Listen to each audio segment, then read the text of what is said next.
Hello everybody, welcome back to my YouTube channel Let's Study with Debasmita. Today I am here to talk about public speaking and creative writing. So recently I did a course and from that course I have learned many things about public speaking and creative writing. So I am here to talk about those lessons here. So firstly I will divide this video into two parts. One is about public speaking and another is about creative writing. So if I start with public speaking, the three main important key pillars of public speaking are the body language, then comes the confidence, and the third is the voice modulation. So in that course, these three things were the main focus of them. So if I talk about the first one, that is body language, the body language includes three things. One is the facial expression. Number two is the movements of the hand while speaking, how you are connecting to the audience by your hands. And number three is about your eyes, how you are contacting your audience through your eyes. So these are the three things that I am going to talk about in this video in details. So about the first one, that is the facial expression.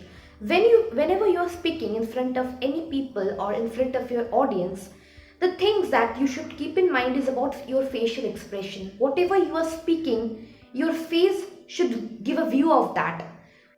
So when you're speaking about something where you are happy, your face should reflect that. Your face should show that yes, you are really happy. It's not like only you are reading it or you are delivering it. Whatever you are saying, it should have a view on your face. If you are sad, your face should reflect that you are sad and you should deliver it according to that. And every facial expression includes that, like happiness, sadness, any anger or any kind of exclamation. Number two is about the eye contact, or I can go about the hand movement also. So hand movement is number two. Hand movement, whatever we do is that whenever we are talking to someone, we use our hands while speaking. So that is what is hand movement. This hand movement plays a great role because when you're moving your hands, you're trying to explain something to your audience. So this should be kept in our mind, that how we are moving our hands while speaking something. And number three is about the eye contact. I think this is the most important thing when you are speaking anything or during any public speaking. This eye contact is the most important thing. Now, when you are talking to anybody or when you are delivering something, you should have a good contact with your audience. Whenever we are delivering something, we are seeing the script and then telling. We are not memorizing all the time. So whenever we are seeing the script and then delivering it, what happens that we often lose our eye contact with the audience.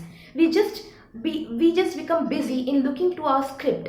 So that should be avoided. Whenever we are speaking, this eye contact should be maintained. So these are the few problems regarding the eye contact. I think I have made it clear that what is actually eye contact. So these are the three things that includes our body language. I will repeat it once again.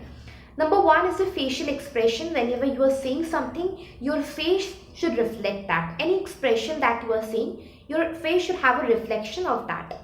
Number two is your hand movement. How you are moving your hands while explaining something to your audience also plays a great role. And number three is the eye contact, which I told is the most important one because that is what helps in growing the trust and emotions between the audience. So I think this is all about the body language portion. As I already talked before, that what are the three key pillars of public speaking? They are body language, your confidence, and the third is your voice modulation. So the second comes is your confidence. Now confidence is important in whatever work you are doing. Whatever work you are doing, if you are confident enough, then you are going to get success in that work. Same for the public speaking also. Whenever you are speaking in front of your audience, you must look confident. Even if you are not so much confident, but your appearance should look confident because that develops your public speaking. If you are confident enough, you can speak in front of any people. And number three is voice modulation. This is also a very important role because when we are reading something, even if we are having our facial expression, if we are not doing our voice modulation, then what will happen that people will think, the audience will think that we are just reading it. We do not have any expression. We cannot express our feelings through that reading. So whenever we are reading, voice modulation is very important. So if I summarize all together about the public speaking, we get the things that is a body language. Whenever you are speaking, your body postures, your hand movements, eye contact, facial expressions play a huge role in connecting with your audience. Number two is your confidence. The confidence not only helps you connect with the audience, but the confidence also makes you more motivated to continue your speaking. And number three is voice modulation. Voice modulation enhances your public speaking, enhances the skills, and that also becomes soothing for the audience. So these are the three things about the public speaking. So as I have told before that this video is going to be divided into two parts. The second one is about creative writing. So now let us talk about creative writing.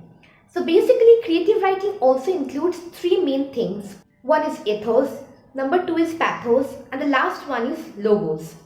Now these words might seem very different for all of you. So in this video we are going to understand the exact meaning of all these words. So let's talk about the first one, that is ethos. So the first part of ethos, it actually means that we have to build trust with the audience or the readers. Our writing should include some points or include some sentences that will help us build trust with the audience or the readers who are reading those write-ups.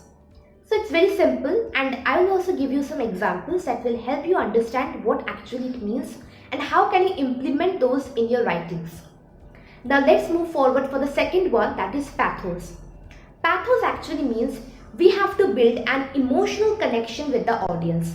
In ethos, we have already built trust with the audience, and in the second part, we have to build emotional connection with the audience.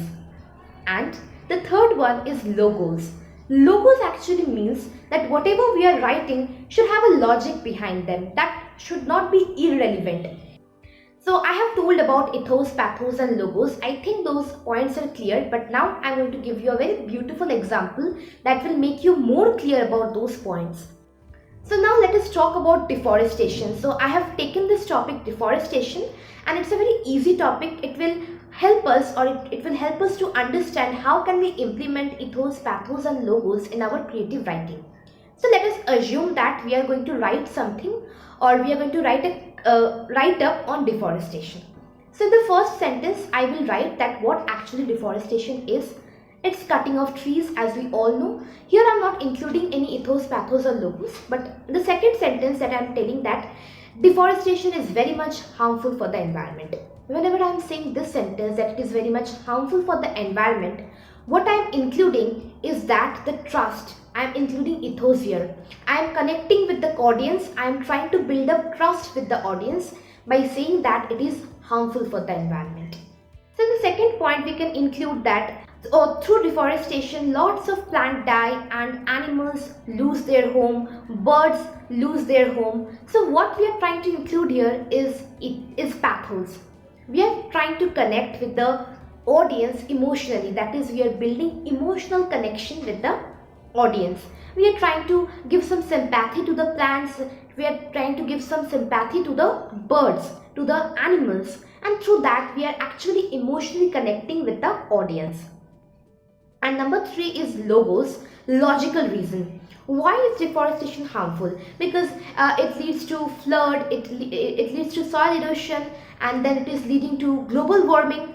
So these are the three things, these are three logical reasons we are giving why deforestation is harmful. So in pathos, I have included the emotional connection or the emotional reason why deforestation is harmful. Why? Because plants are being cut off, the animals are losing their homes, birds are losing their homes, through which we are trying to give sympathy to the audience, or that is actually the emotional reason why deforestation is harmful.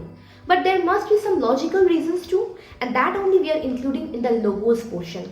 In logos portion, we are telling the logical reasons like global warming, floods, soil erosion. These are the things that is why deforestation is harmful.